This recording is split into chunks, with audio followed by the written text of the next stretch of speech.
In the Talmud it says that right before Mashiach comes, things are going to get really, really bad and things are going to be at their worst.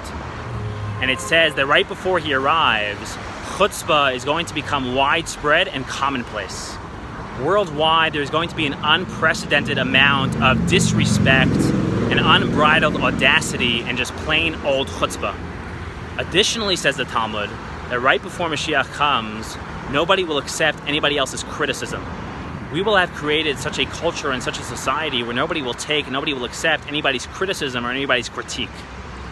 Third, says the Talmud, that right before Mashiach comes, anyone or anything truthful and authentic will be very hard to come by and will be very scarce, because everybody and everything will have become fake and superficial and artificial and just phony.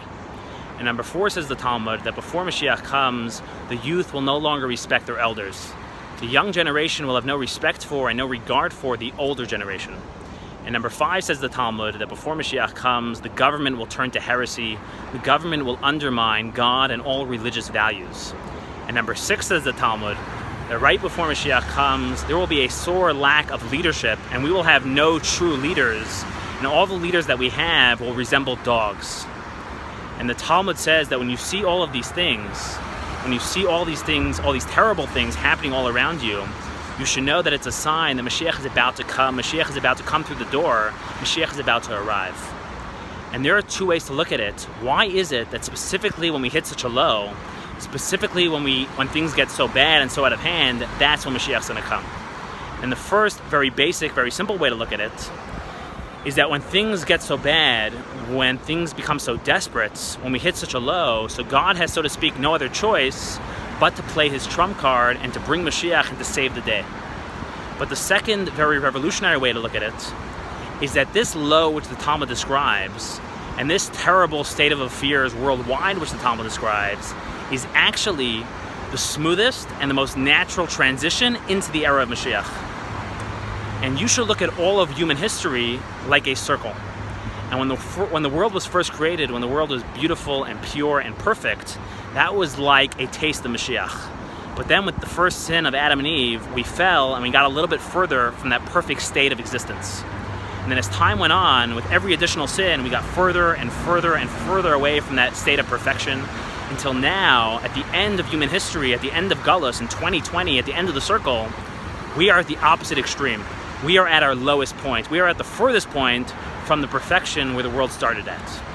On the other hand, though, the end of the circle brings you full circle and leads you right back into and brings you back to the beginning of the circle, brings you back into a state of perfection, brings you and leads you into the state of Mashiach.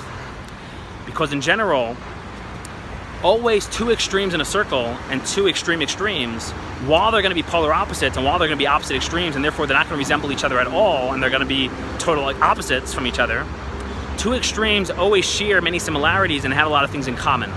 And that's why one extreme will always bounce back into another extreme. And just to explain a little bit why this low is going to lead us into Mashiach, because if you look at 100 years ago or 200 years ago or 300 years ago, and really with the start of the so-called Enlightenment movement, which is where the seeds of atheism began to be planted and where the ideas and the ideology and the agenda of atheism really began to take root and take off and become adopted. And that's when people started to really reject God and started to reject the Torah and started to reject religious values. So at that time, the movement and the ideology and the agenda of atheism and the revolutions and changes they were calling for seemed very appealing, seemed very attractive, seemed very cool, very sophisticated, very with it, very modern, very amazing and appealing and attractive. Mainly because the people spreading these ideas and the people spewing these ideas and the people adopting these ideas, they themselves were very intelligent people, very cultured people, very smart people, very well-mannered people, very well-behaved people, very upright and upstanding people, and they were leading cool, attractive, upstanding lives. And therefore, everything about this movement and everything about the lifestyle it was calling for seemed amazing, seemed attractive, seemed appealing, seemed modern, seemed sophisticated, and that's why so many people adopted it.